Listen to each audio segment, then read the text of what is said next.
سر یہ بات ادویات کی جو امپورٹ ہے اور اس کی رجسٹریشن ہے ان میں کن مسائل کا سامنا کرنا پڑ رہا ہے آپ کو؟ جو ادویات کی امپورٹ ہے اس میں بھی ہمیں خاصے مسائل رہتے ہیں کہ ڈی پی پی کراچی میں جہاں سے ہم رجسٹرنگ کرواتے ہیں وہاں سے ایک مسئلہ ہمارا بنا ہوا تھا پی ایچ آئی کے حوالے سے، جو ریسنٹلی ابھی سال ہوا ہے کوئی 1 ویک پہلے، تو اس وجہ سے ہماری رجسٹریشنیں کافی رکی ہوئی تھیں، تو الحمدللہ وہ سالو ہو گیا۔ اس کے علاوہ کہ جو فارم 1 کے پروڈکٹ ہیں وہ قانون کے مطابق ہر 3 سال بعد ان کی لسٹ فارم 16 پہ شفٹ ہونی چاہیے، جبکہ ابھی کوئی 5-6 سال سے ہم لگے ہوئے تھے، تو وہ لسٹ بھی ابھی ہماری یہ جو لاسٹ 54 اپٹیک ہوئی ہے اس میں وہ پروڈکٹ فارم 16 پہ آئے ہیں جو فارم 1 کے پروڈکٹ تھے۔ تو یہ بیسکلی اس کے لیے ہمیں بڑی تگودو کرنی نہیں چاہیے، یہ ایک پالیسی میٹر ہے کہ جس پروڈکٹ کو 3 سال کمپلیٹ ہو جائیں اس کو آفٹر 3 ایئر گورنمنٹ کو آٹومیٹکلی فارم 16 پہ اس پروڈکٹ کو شفٹ کر دینا چاہیے، تاکہ ہمارا جو ذمہ دار ہے اس کو معیاری اور نئے پروڈکٹ فارم 16 کے جنیرک کے لیول پہ سستے ریٹوں پہ دستیاب ہو سکیں۔ بہت اچھا مشورہ جو آپ نے اس حوالے سے دیا ہے۔ اب بتا رہے تھے کہ آپ کے والد صاحب جو ہیں وہ کاشتکار بھی تھے،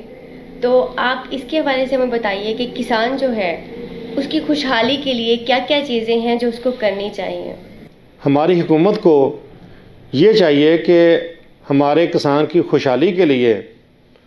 کہ سیڈ پہ توجہ دی جائے، اور ہمارے فارمر کو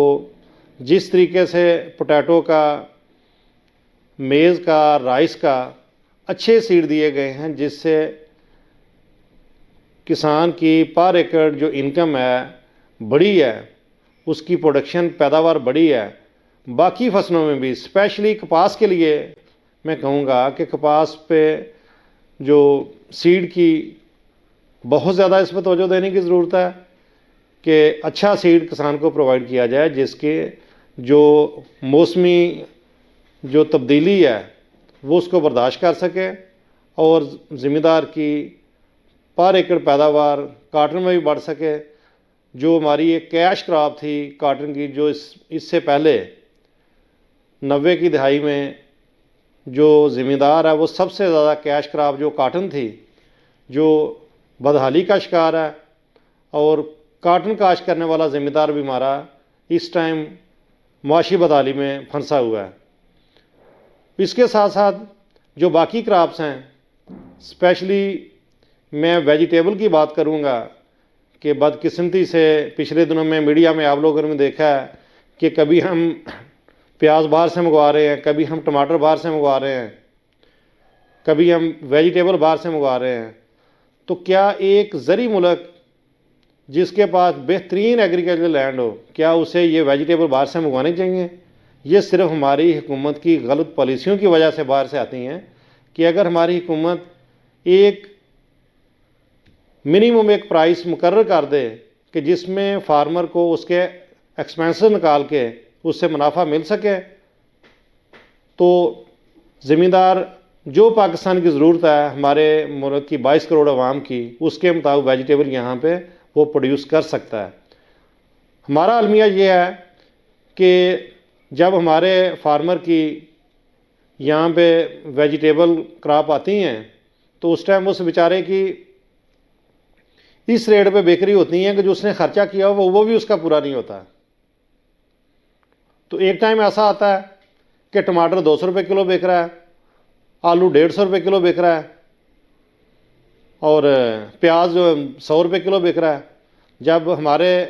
فارمر کی میں فصل آئے گی تو یہی ساری کی ساری چیزیں وہ اس ریٹ پہ آ جائیں گی کہ فارمر کا جو اس کے ایکسپینسز اس نے کیے ہوں گے وہ بھی پورے نہیں ہوں گے۔ تو اس میں صاحب اختیار جو لوگ ہیں حکومت میں، ان کو یہ میں ریکویسٹ کروں گا کہ اس ملک کو، جو ایک زرعی ملک ہے، جو ہمارے لیے شرمندگی کا باعث ہے کہ ہم ویجیٹیبل بھی باہر سے منگواتے ہیں، تو اس کا ایک بیسک پرائس مقرر کی جائے جو فارمر کو ملے اور فارمر کی انکم بھی اس میں ہو، اور اس کے ساتھ ساتھ ہماری جو شہری آبادی ہے یا وہ لوگ جو سبزیاں ہیں جنہوں نے خرید کے کھانی ہیں ان کو بھی ایک مناسب ریٹ پہ سبزی مہیا ہو سکے گی، کہ جو ہمیں باہر کے ہم سبزی لا کے یہاں پہ یہ چیزیں کھاتے ہیں ان کا جو ایکسپینسز ہے وہ نہیں ہوں گے، اور ہمارے فارمر کو ایک مناسب ریٹ پہ چیزیں اس کی قیمت ملے گی، اور وہ ہمارے ملک کی جو ضرورت ہے اس کے مطابق اپنی سبزیاں پوری کاشت کرے گا۔ جی ناصر صاحب، رہبر کسان نیوز پیپر تو آپ 11 سال سے پڑھتے ہی آ رہے ہیں، اب رہبر کسان نیوز چینل بھی سٹارٹ کیا ہم نے، آپ اس کے بارے میں کیا ویوز دینا چاہیں گے؟ جی، رہبر کسان سے ہمارا بہت پرانا تعلق ہے۔ رفیق کیسر صاحب اور سندھو صاحب کہ جب سے انہوں نے رہبر کسان شروع کیا ہے اس وقت سے یہ میرے پاس آ رہے ہیں، اور ان کا اخبار بھی میں ریگولر پڑھتا ہوں،